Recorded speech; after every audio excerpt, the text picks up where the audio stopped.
उस किताब की फिलॉसफी यह कहती है, यह किताब दुनिया में जब तक रहेगी तब तक अमन चैन नहीं रहेगा। क्या ईरान में, इराक में बीजेपी और आरएसएस करा रही थी 10 साल से युद्ध?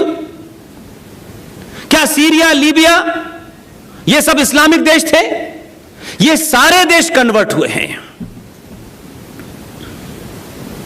आपका नंबर है और आप इस युद्ध को लड़ना नहीं चाहते। जो संपन्न है, हो सकता है कुछ दिन के लिए भाग जाएं, अमेरिका चले जाएं, ऑस्ट्रेलिया चले जाएं, जर्मनी चले जाएं, लेकिन 135 करोड़ में से 100 करोड़ लोग नहीं कहीं भाग सकते। जिनको यहां रहना है उनको लड़ना ही पड़ेगा। इसलिए अगर आप समझते हैं कि किसी समस्या से भाग जाना कोई हल है, तो मैं आपको विश्वास के साथ कहता हूं, समस्या का समाधान और सामना करने से उसका हल होगा, भागने से नहीं होगा। और ये जो झूठ है, गंगा जमुना तहजीब, गंगा भी हमारी, जमुना भी हमारी है, तहजीब किसकी? हम चला रहे हैं। ये सारे शत्रुओं ने बनाए नैरेटिव थे जो आपने चलाए, क्योंकि आपने कहा प्रतिकार करने से अच्छा है कोई दोस्ती का रास्ता ढूंढो। इसलिए भाई हमारे, और हम बड़ी जोर जोर से कहते हैं, सदियों से हमारा भाईचारा था।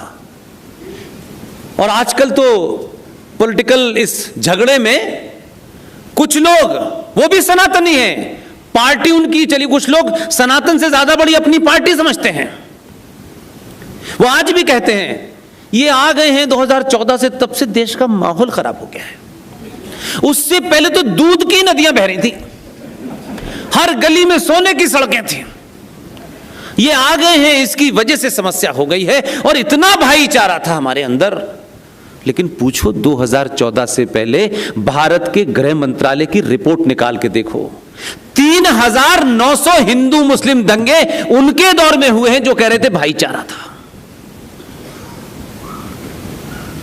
इसलिए आज कम से कम आप जैसे प्रबुद्ध लोगों के बीच में बोलने के बाद यह एहसास तो होता है कि आपको पता चल गया, और आप और पता करना चाहते हैं, तो पहले तो आपको पता चला कि इस भाईचारे में भाई कौन है और चारा कौन है।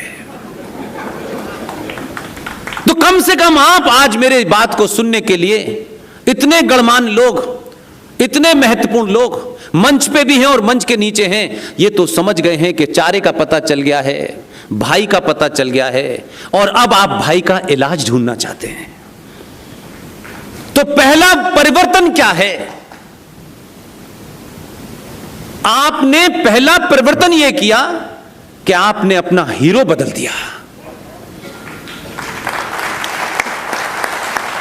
और जब आप हीरो बदलते हैं, आप अपने घरों पे अपने पूर्वजों की तस्वीर लगाते हैं, और आपको पता चले कि कोई आपका पूर्वज किसी बलात्कार के केस में फंसा हुआ था, पता चले, मान लीजिए थोड़ी देर के लिए एक अपनी बात रहे, क्या उसकी तस्वीर घर पे लगाएंगे? आप बचेंगे ना? लेकिन आपके पूर्वजों ने जो पुरुषार्थ दिखाया, अगर वो तस्वीर आप लगाते हैं तो इसका मतलब है कि आपको दिन में कितनी बार आप उसकी तरफ देखते हैं, और जब जब देखते हैं, और अगर आपके खानदान में, यहां तो वंशज बैठे हुए हैं पेशवाओं के, इनको देख करके इनके पूर्वजों का अंदाजा लगाया जा सकता है कि ये 2022 के भारत में इस पूना में पुष्पेन को बुला रहे हैं। इनको निजी तौर पे कोई फायदा नहीं होगा क्योंकि ये टिकट की लाइन में नहीं है, लेकिन घर के अंदर लगी तस्वीर के बदलने से कैसे आप समाज को बदलते हैं, इसकी जिंदा मिसालें मैं इसलिए देता हूं ताकि आपके अंदर एक ऐसी भावना पैदा हो जो सत्य पे आधारित हो, और सच सुनने और कहने की हिम्मत आपकी बढ़े। इसलिए बार बार लोग मुझसे कहते हैं, ये बात मैं इसलिए बीच में लेके आया हूं क्योंकि मुझे बताया गया कि 1 घंटे का समय है। वैसे मुझे पता नहीं कि मुझे आज तक किसी ने कहा कि आपको 1 घंटे बोलना है, मुझे पता नहीं। मेरी बात जब खत्म हो जाती है तो मैं खुद ही चुप हो जाता हूं, उसमें कई घंटे लगते हैं। क्योंकि मेरे सामने एक चुनौती होती है, और ये मैं अपनी कमजोरी इसलिए सार्वजनिक बताता हूं। मैं इसमें यकीन रखता हूं, जो आज है, जो अभी है, जो इसी समय है, यही सच है, कल किसने देखा है। इसलिए अगर यहां लोग बैठे हैं तो मैं ज्यादा से ज्यादा तथ्य रख सकूं। कल पता नहीं कौन कहां होगा, नहीं होगा, कौन होगा, इसका रिग्रेट नहीं रहेगा कि मैंने ये बात वहां नहीं बताई, क्योंकि कुछ आयोजकों की समय की समस्या थी। तो मैंने उनसे कभी ये नहीं कहा कि मेरे लिए कोई विशेष प्रावधान करना है। मैं ऐसे ही रात भर बोल सकता हूं। बोलिए। इसलिए आज आप वीर सावरकर साहब के बारे में गली गली, मोहल्ले मोहल्ले लोग डिबेट कर रहे हैं। बड़े पढ़े लिखे लोग अंग्रेजी में किताब लिख रहे हैं, इसलिए कि आपने पहली बार अपने घर के कैलेंडर से बापू को और चचा नेहरू को उतारा।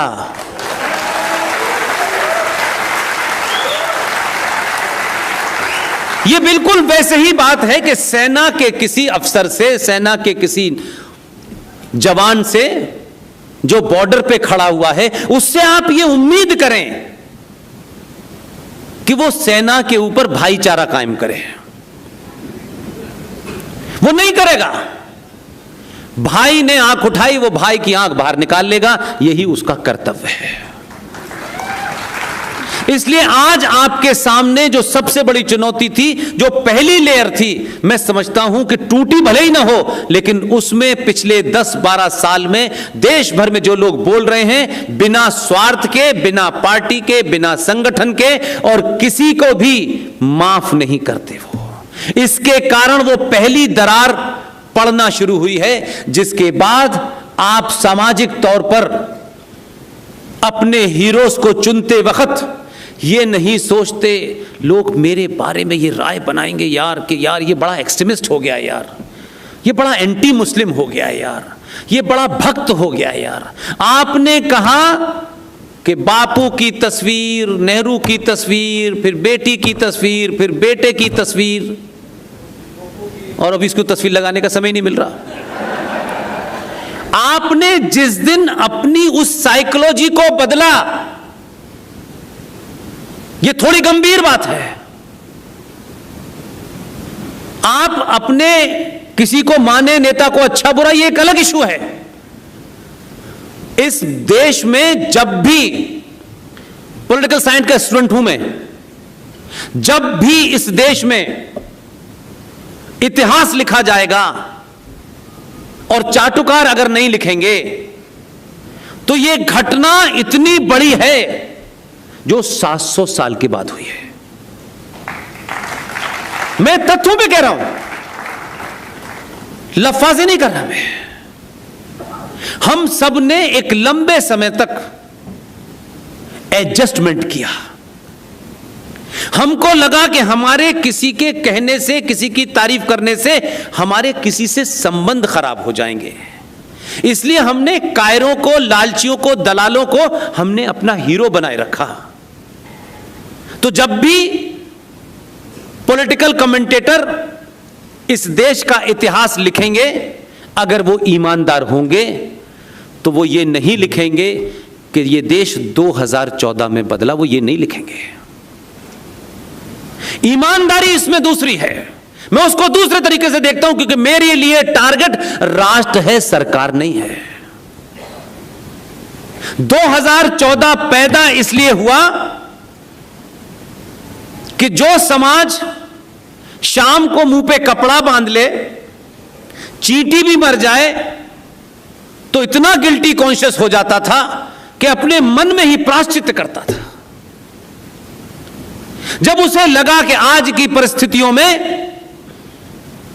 जो हमारे हत्यारों को उन्हीं की भाषा में, उन्हीं हथियारों से, उन्हीं तर्कों से, उसी लॉजिक के साथ जवाब देगा, वो ही हमारा हीरो हो सकता है। इसलिए 2014 पैदा हुआ कि समय आ गया है कि आपको बातों का जवाब बातों से और बंदूक का जवाब बंदूक से देना है।